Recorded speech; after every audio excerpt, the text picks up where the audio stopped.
Assalamualaikum warahmatullahi wabarakatuh. Sahabat beriman, mudah-mudahan Anda masih selalu setia bersama kami di channel yang selalu menghadirkan kisah-kisah inspiratif. Pada kesempatan kali ini, kami sudah menyiapkan satu kisah berhikmah untuk menambah iman kita. Sebelum itu, mari support channel ini dengan cara like dan subscribe. Klik tombol lonceng biar kamu nanti dapat konten bermanfaat lainnya. Ada-ada saja memang kelakuan Abu Nawas.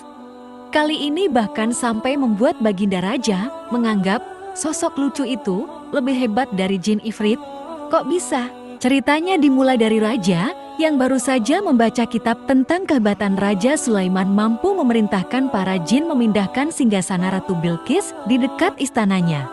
Baginda Raja membaca surat An-Naml ayat 39-40 yang artinya, jin ifrit berkata, "Akulah yang akan membawanya kepadamu sebelum engkau berdiri dari tempat dudukmu, dan sungguh, aku kuat melakukannya dan dapat dipercaya." Seorang yang mempunyai ilmu dari kitab berkata, "Aku akan membawa singgasana itu kepadamu sebelum matamu berkedip." Maka ketika dia Sulaiman melihat singgasana itu terletak di hadapannya, dia pun berkata, "Ini termasuk karunia Rabbku untuk mengujiku. Apakah aku bersyukur atau mengingkari nikmatnya? Barang siapa bersyukur, maka sesungguhnya dia bersyukur untuk kebaikan dirinya sendiri. Dan barang siapa ingkar, maka sesungguhnya Rabbku Maha Kaya, Maha Mulia." Qis An-Naml 39-40. Raja mencermati ayat tersebut.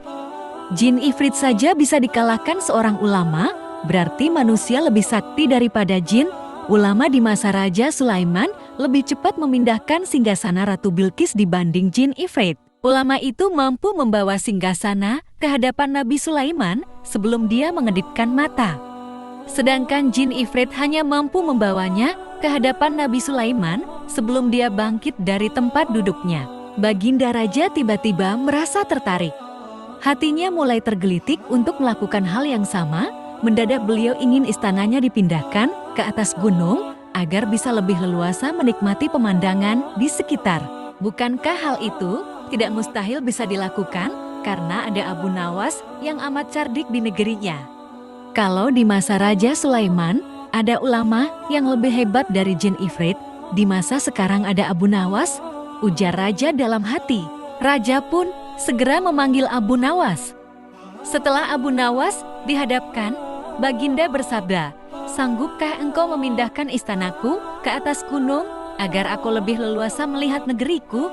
Abu Nawas tidak langsung menjawab. Lah berpikir sejenak hingga keningnya berkerut. Tidak mungkin menolak perintah Baginda Raja, kecuali kalau ingin dihukum. Akhirnya Abu Nawas terpaksa menyanggupi proyek raksasa itu. Ada satu lagi permintaan Baginda Raja. Pekerjaan itu harus selesai hanya dalam waktu 1 bulan. Karena kemampuanmu belum teruji, maka kamu punya waktu sebulan untuk melakukan permintaanku itu, ujar Baginda Raja. Abu Nawas pulang dengan hati masgul. Setiap malam, ia hanya berteman dengan rembulan dan bintang-bintang. Hari-hari dilewati dengan kegundahan. Tidak ada waktu yang lebih berat dalam hidup Abu Nawas kecuali hari-hari ini.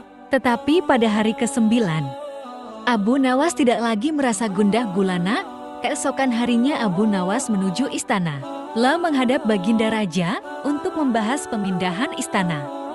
Dengan senang hati Baginda akan mendengarkan apa yang diinginkan Abu Nawas. "Ampun tuanku, hamba datang ke sini hanya untuk mengajukan usul untuk memperlancar pekerjaan hamba nanti," kata Abu Nawas. Masya Allah, sebuah kisah yang semoga bisa menjadi ibroh bagi kita. Jangan lupa berikan komentar Anda dan juga subscribe agar Anda mendapatkan kisah-kisah berikutnya. Sampai jumpa, wassalamualaikum warahmatullahi wabarakatuh.